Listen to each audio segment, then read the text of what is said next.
Good evening, everybody, and welcome to a Tuesday edition of Fantasy Wizards here on Public House Media. I am the congested Scott Wisniewski. I'm joined by Robert Gardner, trying to recover from my trip to Cleveland on a fun-filled weekend. How was your weekend, Robert? You know, my weekend, there were some ups and some downs. Obviously, an up. I won this weekend, so that's fantastic. Big down, I lost my quarterback, Carson Wentz. I'm glad you brought that up. So I am sitting in a situation where I have 6 semifinal games coming up next week. And I should be happy, right? You know, I had 4 byes and I had 2 games I won this week. However, in all 6 of my leagues, one of them, my quarterback, Drew Brees. So far, he's healthy. The other one, my quarterback is Russell Wilson. And then in 2 leagues, I have Carson Wentz. And the other 2, I have Josh McCown. Ooh.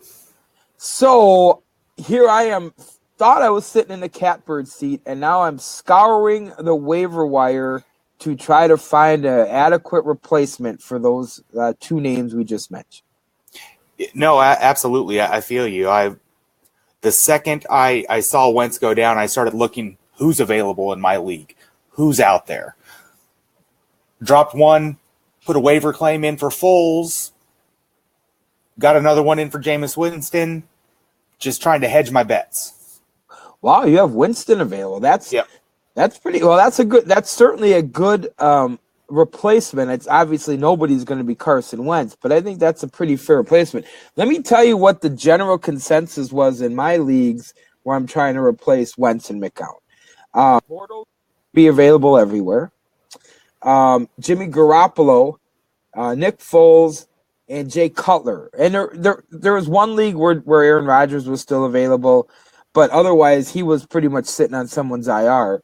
Yeah. So those are the names that are out there. Now, I looked at some of the matchups coming up. So Blake Bortles, in consecutive weeks, plays the number 31 and number 32 pass defense.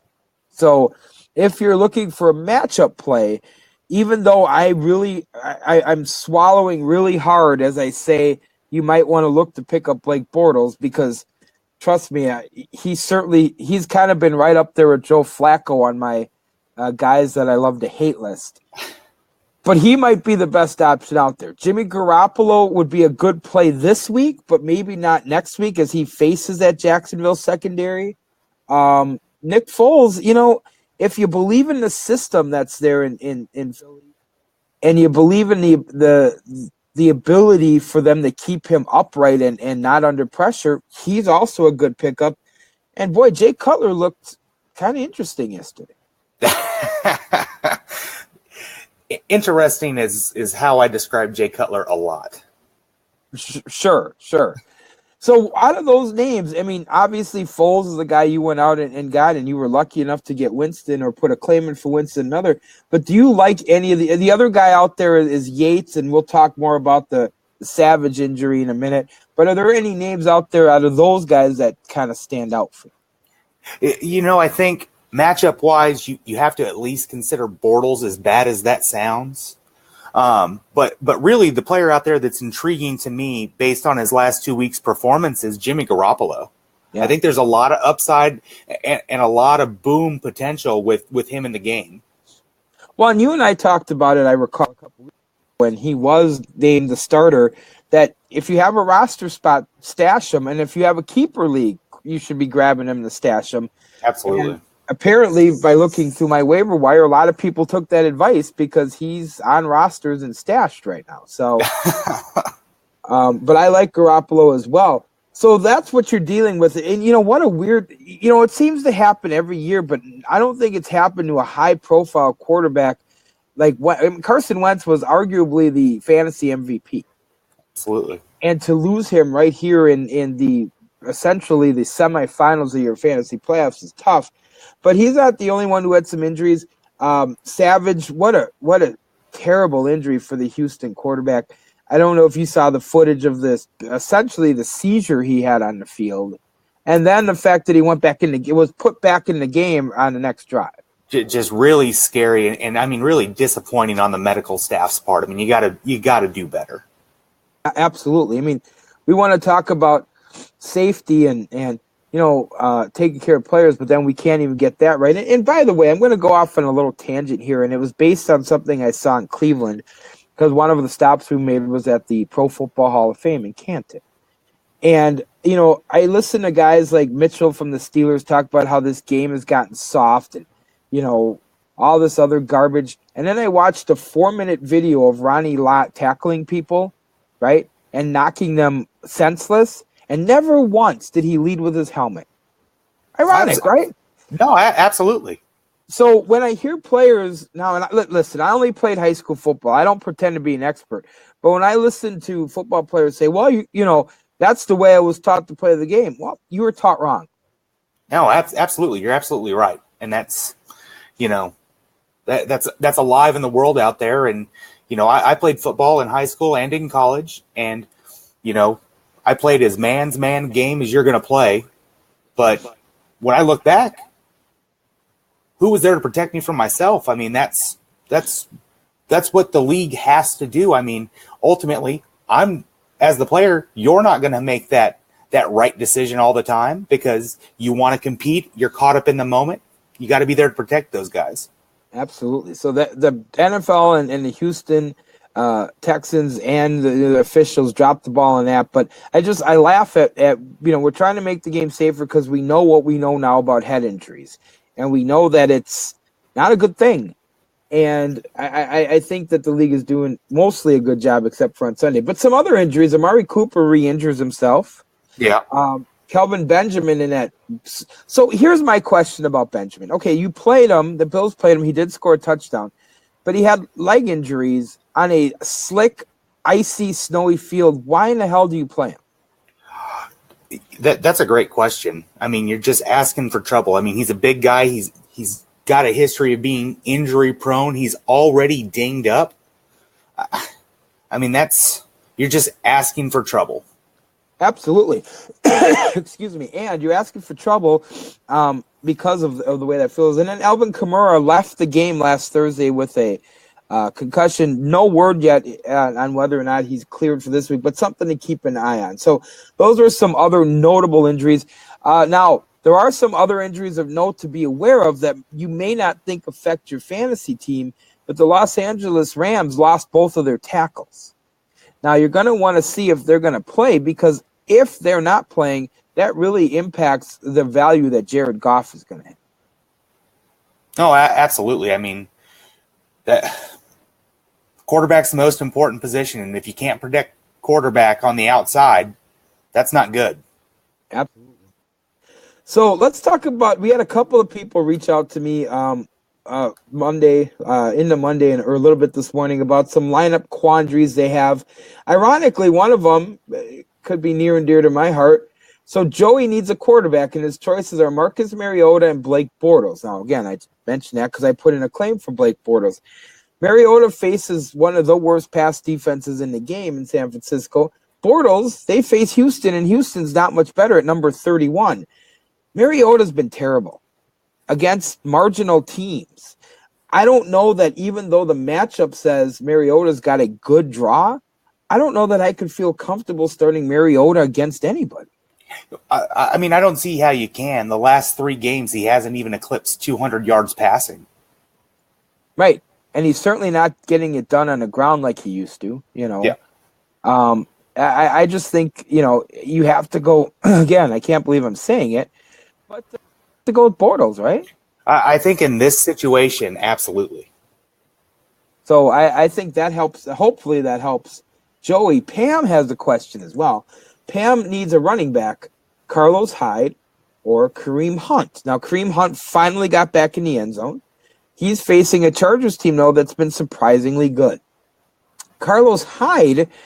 So the thing about Carlos Hyde is he's been sharing carries with Matt Breida. However, in the last 2 games, Carlos Hyde has 34 touches for 144 yards. Breida has 25 touches for only 67 yards. So there's no doubt in my mind that Carlos Hyde is still the lead dog in San Francisco, but the Tennessee run defense ranks 6th in the NFL. Yeah, I think, a couple of things. There's some reasons to like Hyde, especially with Jimmy Garoppolo as quarterback, because he's going to kind of take He's going to take that extra man out of the box because he can actually throw the football, something that San Francisco didn't have before. But at the end of the day, I think Kareem Hunt has to be your play. He's a featured piece of that Kansas City offense, and we really saw Kansas City this past weekend reinsert Hunt into the game plan more prominently, and how much better the team played overall as a result. Yeah, absolutely. They dismantled the Oakland Raiders. Kenny had a question. He's looking for 2 wide receivers out of a group of 3. I was looking at Kareem Hunt. So you have Michael Thomas versus the Jets. You have Devin Funchess against a really bad Green Bay secondary who will be without House. Yeah. And Allen from San Diego. So that's 3 really good matchups, but he can only pick 2. I think you have to go Allen. Kansas City's secondary, despite what Oakland wasn't able to do, Kansas City still has a terrible secondary. I think Keenan Allen's your first choice there. Absolutely. And I feel like you have to go with Funchess because even though Cam Newton hasn't had a great year throwing the ball, with Benjamin being traded, with Olsen slow on his comeback, Funchess just on sheer volume and sheer touches alone, probably a slight edge over Michael Thomas. Yeah, I definitely would lean towards Funchess here because I think the past couple of weeks we've seen that rapport with Cam Newton really start to develop and kind of turn a corner. It seems like they're more in sync now. They're more on the same page, and I think ultimately that's going to lead to more production for Funchess. All right, so hopefully that helps. If you have any more, you could certainly send them live as we do the show or send them for the Thursday show, and we'll talk about your lineup issues as you try to win yourself a fantasy football championship. Speaking of trying to find the right fits, it's time for Miracle or Mirage, and we'll start it out. We talked about him a minute ago, Jay Cutler. Is he a guy you're going to add to your roster or start if you have some injuries at quarterback, or was last week a fluke? If you're looking to start Jay Cutler in the semifinals of your fantasy football playoffs, yeah, I don't even know what to say to you. Yeah, I agree. I just feel like some people, because of the lateness of this injury, have these 2 quarterback injuries have maybe backed themselves into a corner. Another guy who had a really big game last week, and I think might be able to duplicate that at least in some fashion this week against the Packers. James Stewart had a huge game. He seemed to get more of the looks than McCaffrey and had a couple of big runs, which, of course, inflated the stats a little bit. But if you have James Stewart, are you looking at him as an RB2 or maybe a flex? I definitely think so, and I think the key stat that really jumped off the page for me when I was kind of taking a look this week was 5 touchdowns in the last 3 weeks. Sure, it seems like they're leaning on the veteran a little bit, as this is a time of the year, no matter how good a rookie is, they're getting to a part of the season they've never seen before. Most college players don't play 14 games in a season, 15 games in a season. They start hitting that wall, and that's where veterans like James Stewart can maybe rise up and shoulder a little bit more of that load. Absolutely. Hey, Rod Smith had a pretty good game for Dallas. Now, next week, Ezekiel Elliott comes back. This week, it's still the Alfred Morris, Rod Smith show. I liked what Smith did. I think I'd take a flyer on him and maybe look to flex him somewhere. What do you think? I really liked what I saw from him, but I'm not sure he's going to get enough touches to be valuable in your lineup. Sure. I think, and you never know, because obviously they're both just kind of seat warmers for Ezekiel Elliott. Absolutely. Jamal Williams had a big game in Cleveland and looks to be now the lead dog, as Aaron Jones only had 4 carries. Jamal Williams had a receiving and a rushing touchdown. I like Williams. I think he's a guy you should be adding to your roster if he's out there. Absolutely. I really like Williams. At least 15 carries the last 5 weeks. And with Brett Hundley playing better, I mean, that whole Green Bay offense looks a lot better, and there's a lot more to like than there was 4 weeks ago. And even if Aaron Rodgers is cleared to play this week, which we're still at this 7:15 on Tuesday, still unsure, they're not going to want Aaron Rodgers to drop back and throw the ball 40 times, which means no matter who the quarterback is, I think Williams is a good play. Absolutely. Hey, Kenyon Drake had a good game against the Patriots.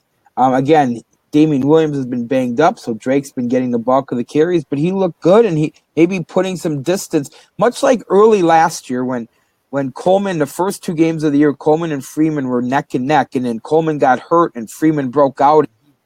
He owned that spot for the rest of 2016. Do we think this is now Drake's spot for the remainder of the season?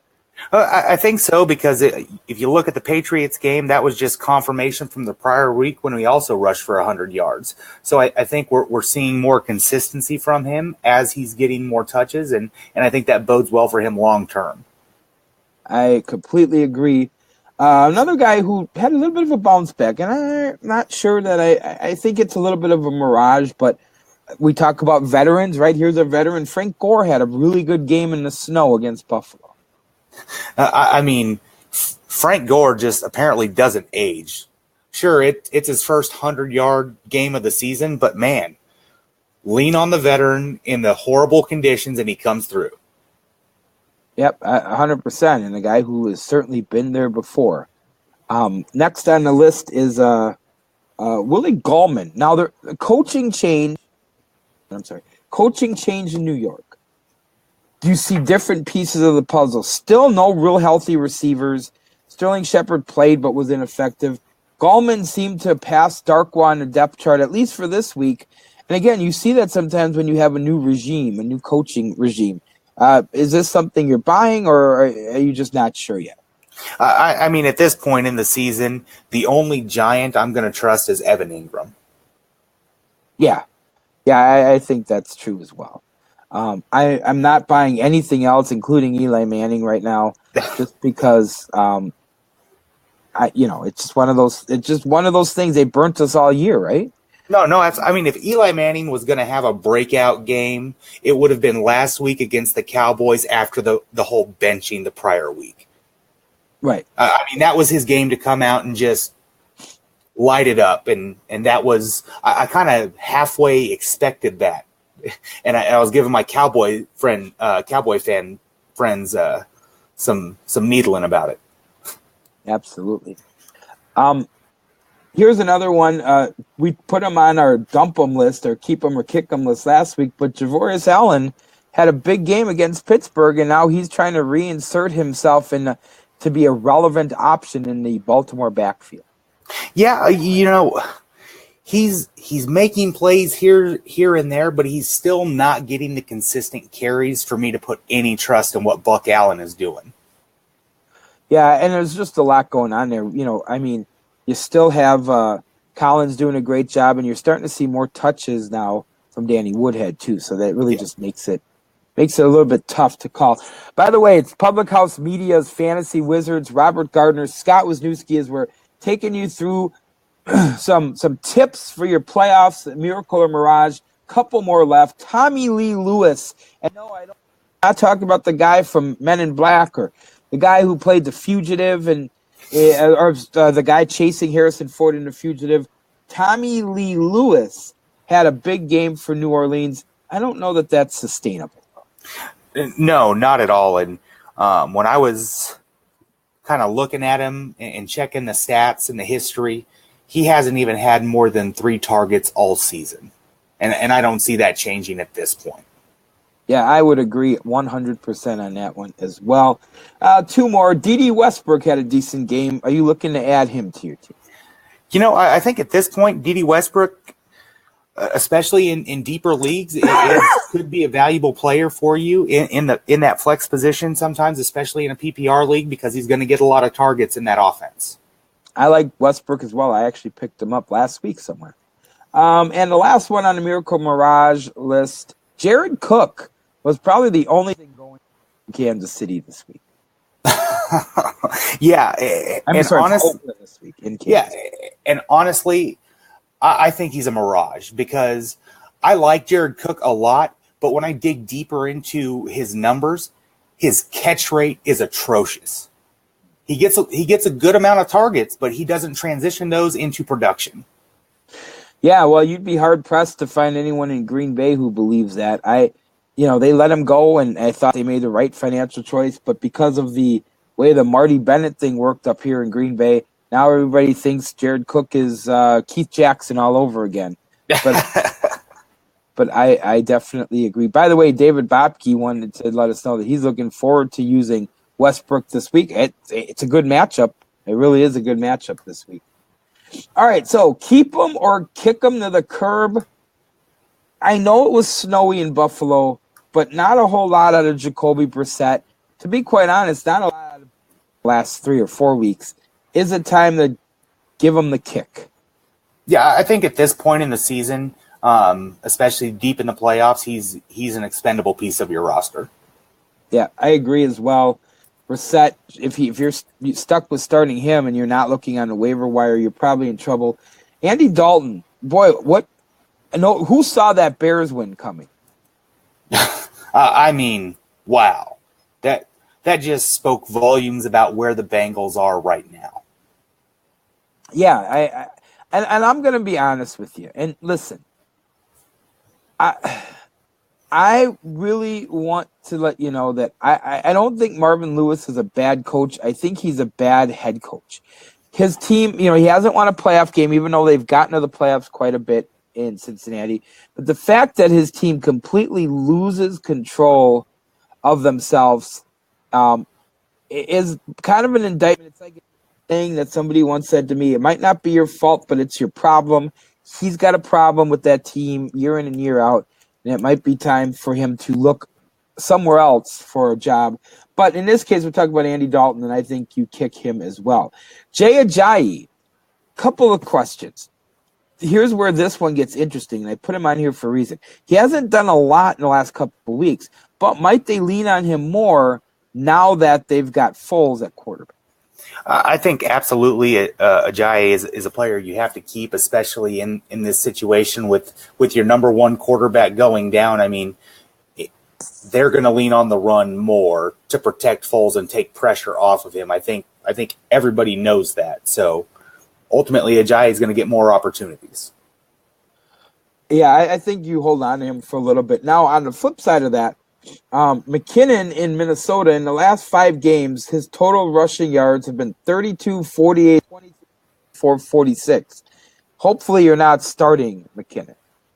Yeah, I think he brings value in PPR leagues because he catches the ball pretty well out of the backfield. So, there's some potential for some more scoring there depending on your format. But in a traditional format, I don't think you can have him in your lineup at this point. Yeah, I think you're absolutely right. Lamar Miller is a surprise. And I looked at some stats before the show, and I found it's hard to believe. So his best rushing totals of the year came back-to-back 75-yard games in Week 4 and Week 5. He's only had one game, and I believe it was the Week 4 game, where he totaled 100 total scrimmage yards. I didn't realize he was that average. Again, I'm not saying you would cut him per se, but maybe there's better starting options out there. No, I think there are definitely better starting options out here, out on the waiver wires. I look back at his stats too, and what was really surprising to me was no touchdowns since Week 8. Right. So, it's funny because he's one of those guys that in some people, like a casual observer, for example, basically they just put it on autopilot. Oh yeah, you got to start Lamar Miller. No, not really true at all. Another guy. Now we go back to the Eagles, but as much as I said to keep Ajayi, it might be time to cut LeGarrette Blount. Last 2 games, 15 carries, 38 yards. I think if they're going to lean on the running game, they're going to lean on Ajayi a little bit. I don't think LeGarrette Blount should be anywhere near your starting lineup. I don't think so at this point either. I mean, he's not going to get the touches. I think everyone knows they're going to lean on Ajayi. Marcus Mariota, a guy that I drafted ahead of Carson Wentz in one of my leagues, and obviously by Week 3, Carson Wentz was my starter. You may be forced to keep him if you had some injuries to quarterback this week, but man, we talked about it at the beginning of the show. You're better off with a guy like Garoppolo or a guy like Bortles than you are with Marcus Mariota. Yeah, absolutely. I think at this point in the season, I'm going to look to start Bortles over Mariota. And if you said that at the beginning of the season, they would have called you crazy. Yeah, right. Because Mariota was kind of the the darling, the guy who is going to take Expecting it to a the next big level. breakout season, expecting to see him really turn the corner as a quarterback. Yeah, 100%. All right, so along those same lines, let's switch over to some receivers real quick. The next receiver here is Tyreek Hill. Again, I'm not a if he's not catching the long, let's be honest, if he's not catching the long bomb, he's not really doing much for you. That's very true. I mean, he's very boomer bust. I mean, he's developed more as a receiver this year, but he still has a limited route tree. Kansas City does use him in creative ways. He brings value on special teams. So obviously in deeper leagues, with some custom scoring formats, or you're going to have some potential with him. But I think in a traditional format, it's hard to trust him. Yeah, I think that is 100% true. Here's another one. Emmanuel Sanders in the last 4 games. He's played in the last 4 games. 8 catches for 54 yards in the last 4 games. Yeah, I think that speaks volumes about Denver's quarterback situation too. It's just not – this is not what I expect from John Elway. Yeah, absolutely. A guy who should know a little bit about quarterbacking. And then, of course, a perennial on our list. 7 games without Aaron Rodgers. 22 catches, 43 yards for Jordy Nelson. You can make a really good case that Devontae Adams is a wide receiver too and should be starting every week. You can't make any case for Jordy Nelson being anywhere near your starting lineup unless you feel comfortable that Aaron Rodgers is going to play. And if Aaron Rodgers plays, does that then reignite that chemistry and now make Nelson valuable again? The fan in me wants to say, man, Aaron Rodgers and him will just get back on the same page immediately if Aaron Rodgers is healthy and Jordy Nelson's got to stay on your roster. But, I mean, the fantasy player in me, I can't even really have him in my lineup for sure, and I might not even have it on my roster from his production. I agree 100%. So, lo and behold, we've made it through another edition, our semifinal edition. Next week, we're going to hopefully get people ready for a championship, and hopefully my quarterback woes won't prevent me from at least playing in a couple championship games next week. Hey, I'm right there with you. I'm hoping at least one of my waiver claims goes through so I can put this Wentz situation behind me. Absolutely. Robert Gardner, it's been a pleasure again as usual. I thank you for making this season as enjoyable as it's been. Of course, we thank everybody who watches our show, Fantasy Wizards, who's part of Public House Media, who connects with us on Facebook, on Twitter, through the Public House Media site. What an amazing vehicle that Public House Media is, and I am truly honored to be part of it, Robert. No, absolutely. The programming's amazing. The hosts are amazing. The interaction, the engagement, fantastic. Couldn't be happier to be a part of Public House Media. So hopefully next week you'll join us. I wish everybody out there luck, and hopefully you'll be playing for championships next week. Good night, everybody.